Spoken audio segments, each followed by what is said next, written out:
here we go into the winter season. I had the privilege of being at the last football home game. I sat through the whole thing without complaint on the sideline. It was 1,000,000,000 degrees below zero. I was fine. I went over and watched wrestling, told Coach Mitchell, I have no idea what's going on. He's going to coach me up on how this is all working. So it's been a good season of athletics in the fall, and now we get to turn our attention to the winter sports. And so I'm real eager to hear what our coaches have to say. But in the meantime, thank you so much for coming. I have to leave around 12:45, so when I get up and walk out, it's not because somebody said. You know, so thank you.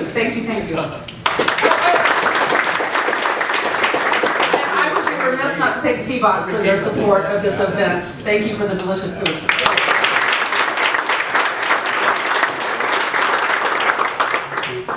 So as I said, I'm Allie Scott. I have the fantastic pleasure of working with all of our Norse Athletic donors and our business sponsors year after year as they support our student athletes and our athletic teams. And so thank you, T-Box, for all you do.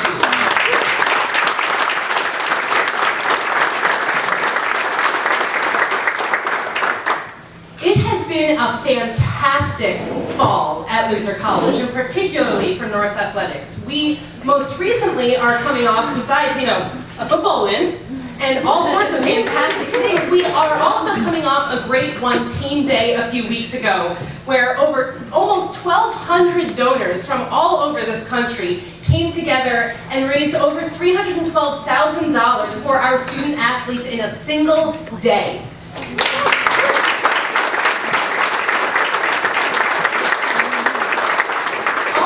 That day was a great celebration of all things Norse Athletics. You would walk around campus and people would say Happy One Team Day to one another. It was really cool to see so many students participating in the day. I bet a lot of you got a text message from a student that day.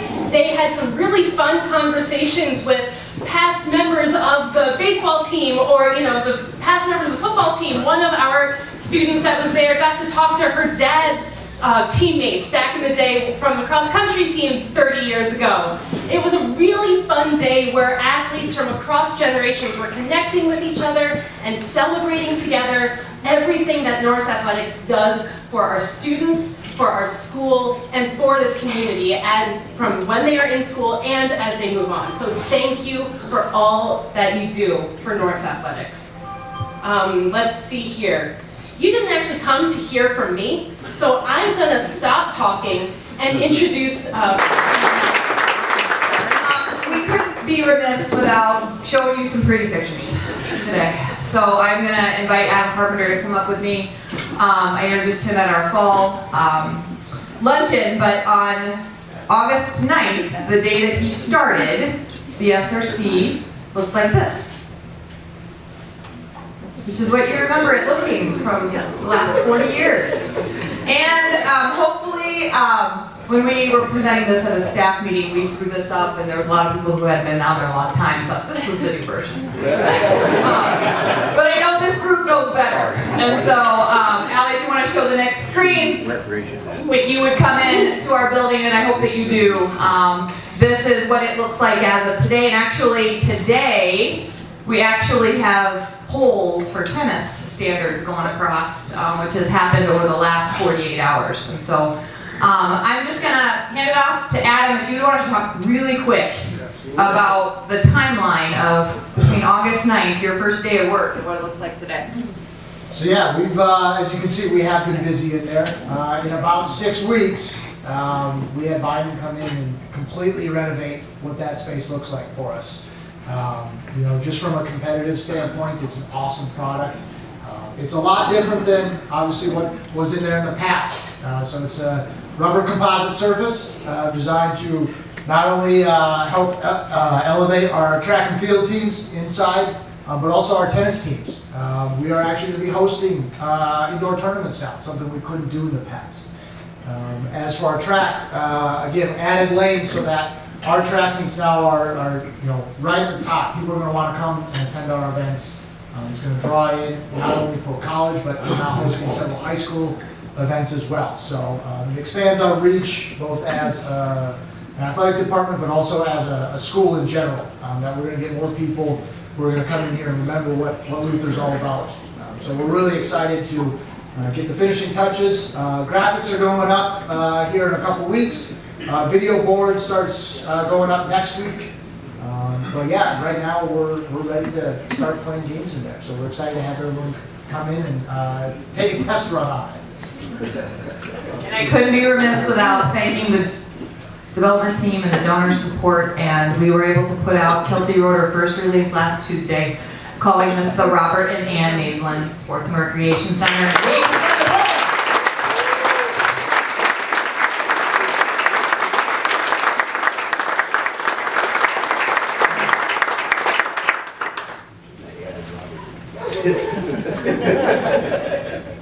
Hey Renee, what are all those funny squiggles on the wall? Well, this is what it looks like now, but go back to the squiggles.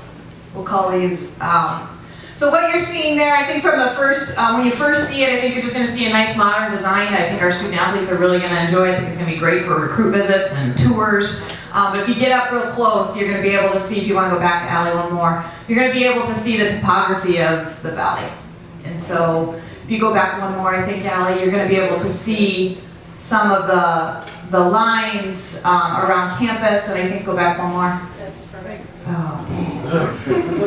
I think it's further than. It might be further. There you go. So you're going to see some landmarks of things that are on campus and around the northeast corner of the town of Decorah. So, yeah. Can I just add one thing? Yes. Of course. I just wanted to add that the importance of the topography for me was to signify that we are grounded in this place. This athletic center doesn't exist anywhere else in the world. It exists in Decorah, Iowa, in the Driftless region, in this part of Champions the men's soccer team.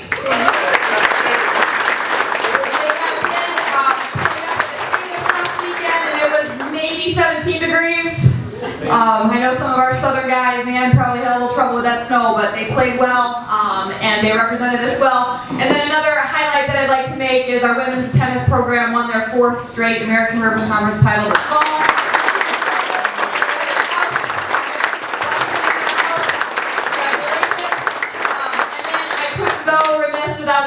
Talk about our volleyball and our football programs and the improvements that they made, and getting some wins in the American Rivers Conference columns, I think, was huge for us too. We got a lot of momentum going on with our fall sports, and I will let Yarrow talk about our 2 men that are heading to Michigan right now. So we'll kick it off with Yarrow Pashy, who is the head women's cross country and track and field coach, but Steve, her counterpart, is driving to Michigan with our 2 national finalists for men's cross country. So I'll let you talk about Tom and Ian real quick to kick things off. Sure thing. Steve actually called earlier during this lunch, and I was like, "You want to talk? You have the venue." He declined. But they are in Michigan now. They left at 5:45 this morning. Clear roads, clear sailing, so they're on their way. They left this morning so that they could actually get on the course this afternoon. Michigan, I'm not sure why they chose that as the location for the national championships this time of year, but they did. That wasn't part of our decision. But I think they are plowing the course to allow the runners. So Ian is a senior, Ian Kelly, and he's qualified. He actually qualified as a sophomore as well, as an individual. And then Tom Altier is a 5th year. So pretty special for him, for both of them to be going together this year. Tom qualified as an individual last year, and now they're making it as a pair, so pretty awesome. Great to represent. Awesome. Yarrow, why don't you introduce your new track and field staff? Sure thing. Well, one of them is sitting right next to me. This is Bruce Clark, and he's a 2012 Luther alum, played football here and ran track as well. Super excited to have him here. He started in August and is already paving the way for great things with track and field. And him and then Dominic Draghi just started, and he actually comes from Olivet College where he was coaching, and they are hosting the national meet for cross country in a couple days, so sorry about that. Short of hands, but both of them have already started with our track and field practices, and pretty excited to be in the new venue that you guys just had an opportunity to see. Why don't you pass that to Bruce? Bruce, why don't you talk about that new facility? I see you were the first one that started edging your way out there, not knowing if you were supposed to even touch it. Yeah, it's awesome. It, going to school here and using that for a number of years, it looks like a new building. So when you go in there, the paint, the surface, it looks like we put in a new facility there, and we've been practicing around the construction crews for the last 3 days, and the kids are loving it, and it's a fun, a lot of energy to start the season off in there. Why don't you talk a little bit about the track and field program? As you guys have kicked off the first couple weeks of practice, you're starting to get your distance runners now back to join you, but just talk a little bit about maybe some of our home meets that we're looking forward to. Sure. It's fun having the success of cross country carry directly over into track practice. We had our send-off yesterday, and then the track team just went from the send-off, and we got a good workout in on the track, and so that's fun energy coming over. We're going to add in some pretty talented power event folks to the already talented and well-established distance crew, and we'll get a few more weeks of practice in here before we leave for winter break. I'm trying to think. January, we're going to have a grand opening of the facility at our alumni meet, and then we'll host another indoor meet the start of February. Yep, so the alumni meet is January 21st, and then the Luther Invitational is February 6th. So those will be our 2 indoor meets of the season, pretty small. We weren't sure where construction would be and wanted to hedge our bets a little bit, keep it safe, and I think it'll be awesome way to start. Yeah, well, and then we'll host 3 high school meets in there over spring break. It's a good thing to show off. I'm coming from southeast Minnesota, and so I was able to drag a lot of those high schools down here for a meet that Thursday of spring break. And then we'll move to outdoor, and we're excited to be able to host the Outdoor Conference Championships this year in the second weekend of May. Yep, May 11th through 13th. So lots of home events for track and field this year. Awesome, thank you. Head men's basketball coach. A lot of us in this room were in the gym last Tuesday when you hosted Grinnell. I think a lot of people were excited to see Grinnell, but they were excited to see Mark Franzen's team get ready for Grinnell. So why don't you talk a little bit about that style of play and then how you had to transfer and get ready for a team like Hamlin? Yeah, you bet. When I was a player, I played against Grinnell when they played conventional basketball as we know it. In '94, and then in the mid to late '90s, they made a really smart move marketing-wise and changed this system, and everybody knows who it is. I mean, it was smart, and ESPN even picked them up at one point, and they had guys sit down on one end, not play defense, and score over 100 points in a game, but that's their definition of basketball. I've resisted scheduling them for all the years that we needed a one year. So, but as an assistant at previous schools, I did play them. John Andrus, my top assistant, has played them at Cornell. So we knew what we had to do, and the guys did a really nice job of it. It's just different. We got, and the kind of the payback is the next game. It's kind of called the Grinnell hangover, because you have to go to the next game and go back to what you were doing since October 15th, and boy, we just weren't very good on Saturday. Hamlin did a very nice job, but boy, that was, I'm not sure what I was watching out there. But we'll recover from that, but that was kind of the experience. So we had to start preparing actually in mid-October for that. It's that different. So. Why don't you talk about some of the key contributors that we saw on Tuesday, or we'll see here, against Poe and against Warburg here in the coming weeks? Yeah, you bet. So we got everybody back. We lost Jordan Penix, who's a senior from Virginia, but everybody else is back. We've got Ben Gill, all-conference center, who's back. He's progressed, done a nice job for us, and the guys that have played from last year are all back. So we're really deep, so it's not like, I think we've got guys that can say, hey, these are going to be our main guys. I think Ben, Matt Roden from Brazil is going to be a strong foreman for us. A lot of the other guys have come back, they'll contribute across the board. So our biggest challenge is numbers right now. The way we recruit, a little bit different. Like last year, we reached out to 2,220 recruits. We had 513 questionnaires returned. That's what we need to do with men's basketball, but the flip side of that is that sometimes the numbers get out of control. Once you start recruiting, like on the flip side, you can't stop yet. So we started practice this year with almost 40 guys. Good for the college, not good for the practice planner, which is me. Yeah, we still got 34 guys in practice, so it's a tremendous challenge. What's the status of Matt's ankle? He's coming. He's a high ankle sprain. Hopefully, couple 2-3 weeks. Amber, I gotta defer to her and see what she says. So hopefully soon. So. Awesome, thank you. Why don't you pass it all the way down here? 3-0. Woo! I know, everyone is too excited, but why don't you talk a little bit about your first 3 games and what you've enjoyed watching?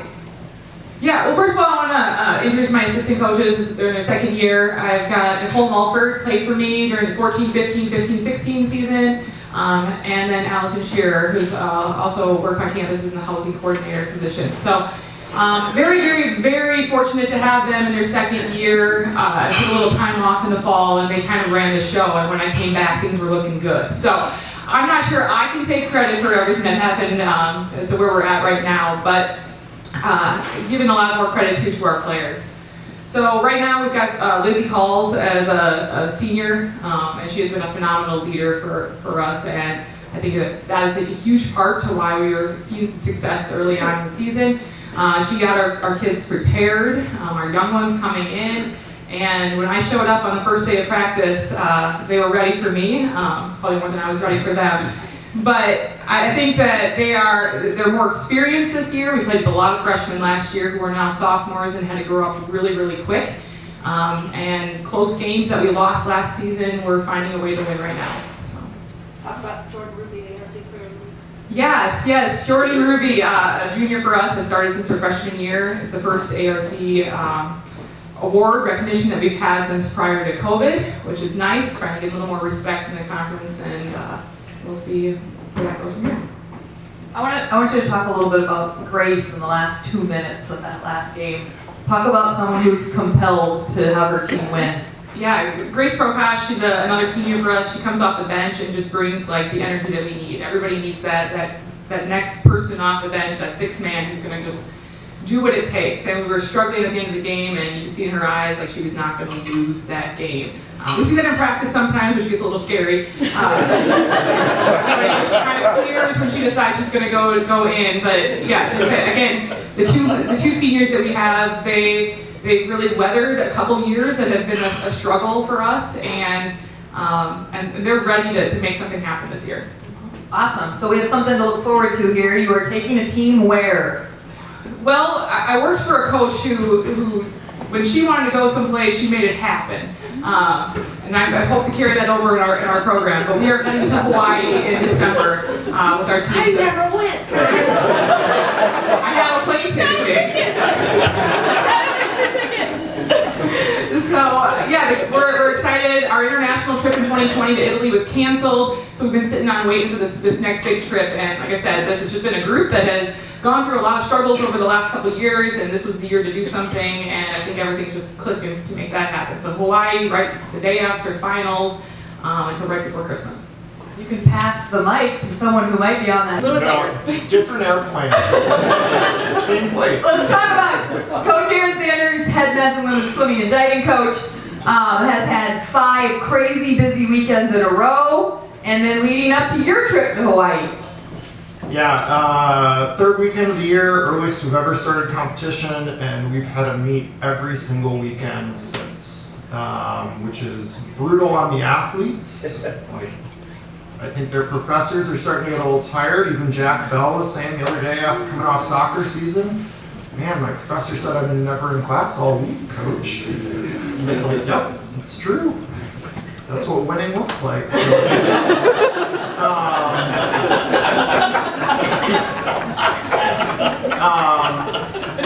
but in all honesty, we've had a great fall. We've been working really hard. We don't slow down in our meets, so sometimes, the outcome on the final score isn't exactly what I would hope for, but the effort, intensity, and practice means our long-term results are going to be exceptional. So actually tomorrow we have our mid-season meet at Luther College, and so we'll be swimming, diving all day long. That's when we want to start seeing results. And then right after finals, about 8 hours after they fly, we will also hop on the plane up in the Twin Cities and fly to Hawaii for a week of training. We'll be training at the University of Hawaii, and that'll set up the home stretch of the season for us. Awesome, awesome. Pass it to Dave Mitchell. I got to talk to somebody about budget if these guys are going I can see Joe Cliche over here already thinking, Hawaii.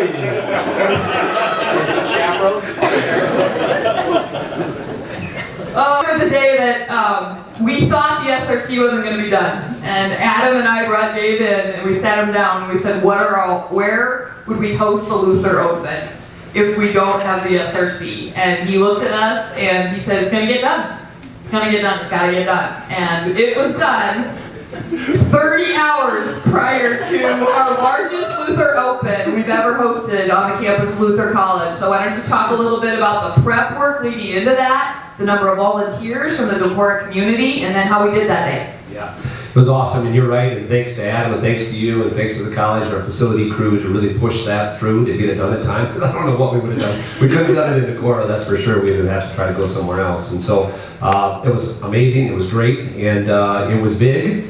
There's a lot of bodies. We started a women's division this year, which was fun. There weren't a lot of women involved, but around 40 some, I think, that participated, and then we had over 425 total wrestlers, including the women that competed, so it was a good event.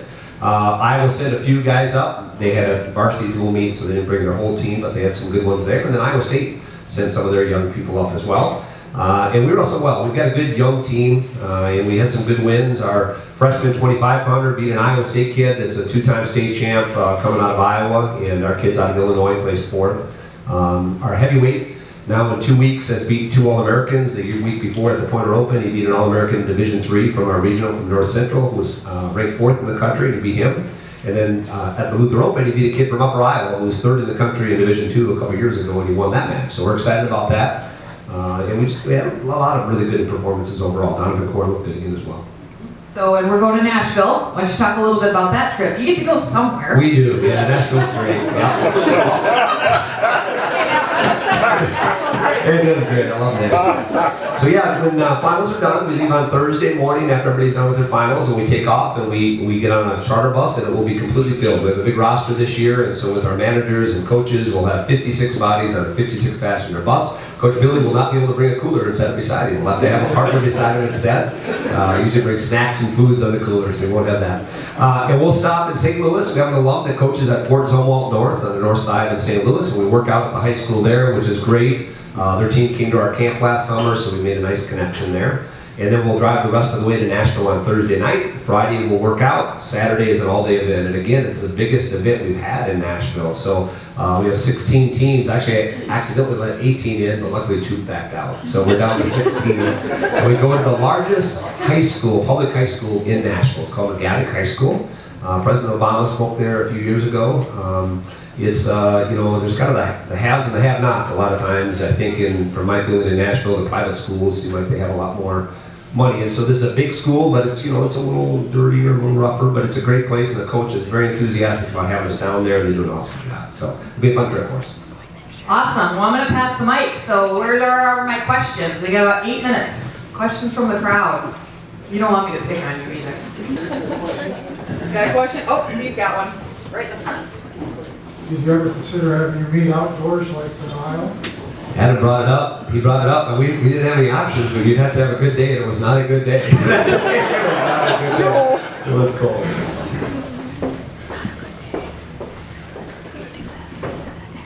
I have more a comment than actually a question, but we were able to attend the Grinnell game, Coach Franzen, and my youngest son actually attended the camp that the men's and women's players did, and you know, he fell in love with the players. He just loves basketball, and after he did the camp, he came home every night after the camp, and he was like, well, this is what I learned, and I met these guys, and then he got to put it into action when we went to the game, and you know, he celebrated with Mike after the game, and he and Mike were doing the gritty on the court. I just think the enthusiasm at the game was incredible. Kim and I had never been to a basketball game before, and we were almost in tears because it was just incredible. And I knew what Grinnell was all about, because I was telling people around me, some people sitting around us didn't realize the type of program what Grinnell does, you know, where they scoop 5 down and they just keep bringing them. and the student body I thought was incredible too at the game. And it's nice to see them getting involved and the enthusiasm. So I think you guys are on the right track. Yeah, I mean, Coach Bailey organized that fall program, which has been excellent. And my top assistant, John Andros, does a great job. And that's awesome that they were there. I think the kids had a good time, and man, that kicked it off, does an awesome job. So, and I think that the students have a genuine interest in athletics right now. So, and we're excited. We feel like we have some good crowds, and hope you come back to. Yeah, well, he and both of his friends wore their shirts that they had signed by all the players when the camp ended too.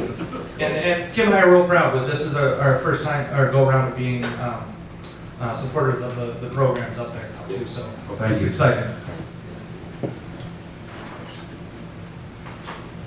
Other questions? You know I'm coming over here. Amanda, what was it like to coach the 6th grade DBA at halftime?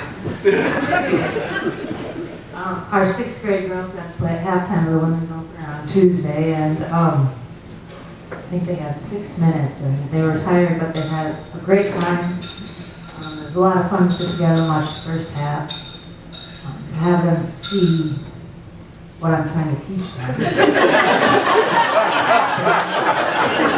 was great. I hope they come back to more games. I've encouraged them to, so we'll see. And that's just an initiative that we're working on with Kelsey and her crew and Adam to get a lot of local youth coming to the games, and quite the excitement coming off the camp. And we're going to have, my son is going to play halftime of the men's game for the Warburg game, so they're all talking about it. It's going to be a big deal. Warburg, Wednesday night, 8:15, 5th grade, boys, DBA. We got 7 minutes. This is a very general question. How do you approach recruiting at a small private institution in Northeast Iowa? How do you go about doing it? I'll go real fast. I mean, everybody's a little bit different. I mean, I kind of alluded to it in my talk. We decided 4 years ago we had to change just based on the factual statistics that we compiled over the years. So, like, we reach out first everywhere. So like we actually reach out to over 2,000 kids, like I said. Somebody could do that full time, and that's all they do, all day, every day, going through 513 questionnaires. My top assistant, John Andros, is awesome at it. He's taken it to a new level. So for us, you know, and Dave and Amanda and Aaron and Yarl might say different things, but we have to reach out. I mean, four out of our top 6 big guys are not from the United States. I think that's what the stats are telling us. We got Australia, Brazil, and Turkey. Those are 4 of our top 6. We needed to find a way to get size, and we kind of found a way forward a little bit. Now, Mitch might say a little bit different thing. I think it's different for everybody, they can pass it around, but I think it's the same thing. It has to be a broad net for us too. It has to be broad. But I want to continue to fight the fight in the Midwest and in Northeast Iowa. And how do we do that? Is through our camp experiences, by having a lot of kids come on campus and make connections with coaches and make connections with kids the best we can. Now, you know, some of those fall through the crack. We had a coach that came to the Luther Open, and he brought his team in to work out on Friday night, and he said, Coach, I was here as a camper. And I said, really? What was your name? And he said his name, and here he was an All-American 2 years ago at Millikan University, and I didn't even know he'd been in our camp before, right? And I didn't, you know, he fell through the cracks. But we got some this year. We have a set of twins from North Springs, Iowa, Central Springs High School. They're studs. One's a 4-time Iowa place winner, 211 wins and 7 losses in his high school career, over 100 pins. And his twin brother has over 200 wins as a 2-time place winner. They're both going to start for us this year. So that happened through a relationship with their dad, who's the head coach at these camps over the years. And so fighting that fight in the Midwest the best we can, and then casting a broad net, I think is important for us. I like to highlight what Luther does really well. So off our team, we're really heavy in the bio, nursing, music departments, accounting and business, and maybe a little math. But I highlight what we do well. I find the kids that are looking for a school that looks like us. We're not in the Twin Cities, so I have to fight a little bit to get them to drive down here to see it and experience it and realize that we are not a flat cornfield in the middle of the state. But once they're here, the job gets easy. You come up with this elaborate plan, and then you hope for a little bit of luck. Yeah. That's what I feel. But honestly, for me, I've been just trying to find people who want a school like Luther. I don't want to convince somebody that Luther is the right place for them. We can show them, we can be who we are, and that's it. We are who we are. And then they have to make a choice. And if they don't like what they see, they're not going to be happy here. And I'd rather coach a kid for 4 years than have them be here for a year and take off. So there is a little bit of luck when you find those special ones, but the best part of it about that is that they're going to continue to bring in people that are great as well, because our kids sell this place. If they're having a great experience, they're going to get other people to come here. So.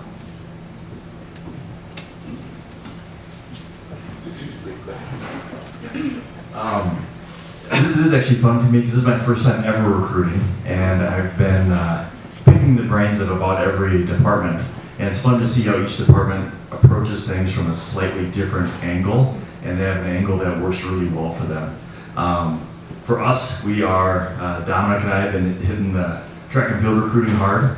I think Monday we just planned North Central Iowa road trip. And so after Monday, we'll be in 13 high schools in kind of the southern Minnesota, northern Iowa area. I've been in those areas for the last 10 years, and so relying heavily on some high school contacts and other contacts in those areas there. The only thing I would add, I think a lot of this speaks to what we do, and I think with the swim program and track and field cross country, it's pretty similar. Recruiting people who want to be here, right? And I had a conversation with a gal on Monday night, and she was recruiting me to come to Luther. I was like, I love you, come, yes, I'll see you on Saturday.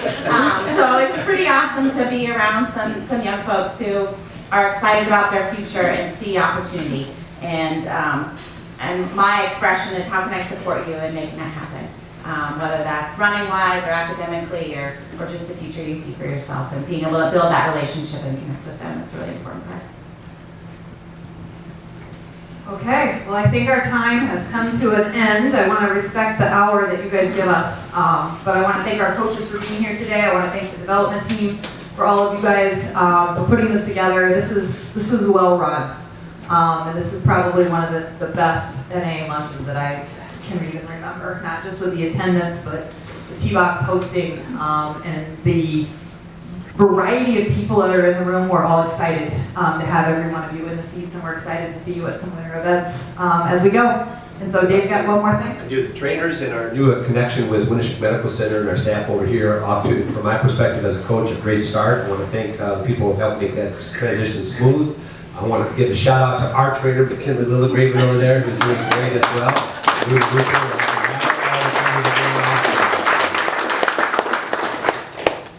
Tonight, which is fall, winter, spring, all those sports bring to the community. There's stories about Amanda with your basketball program, how the parents want to come down here, and Coach Mitchell and what you do for the downtown and bringing your camps here, and the basketball program where the men's, where the parents want to get together. It's nice that we're in a space that all of downtown with Andy and all the restaurants. I think it's a great connection that Luther has done and is continuing to do for the downtown, and I think it's great. And I just want to say thank you for making that connection with the students and having them come down and making the connection with the parents. Even the soccer program reached out to us for food, during the last few months here of the season. So it's always exciting. It's a challenge to try to meet some of those needs for the parents. But we always want to take it on as best we can, and I just want to say again, thanks to for what you do up there and reaching out to the community and having them all come down here, and students and the parents. So thank you very much.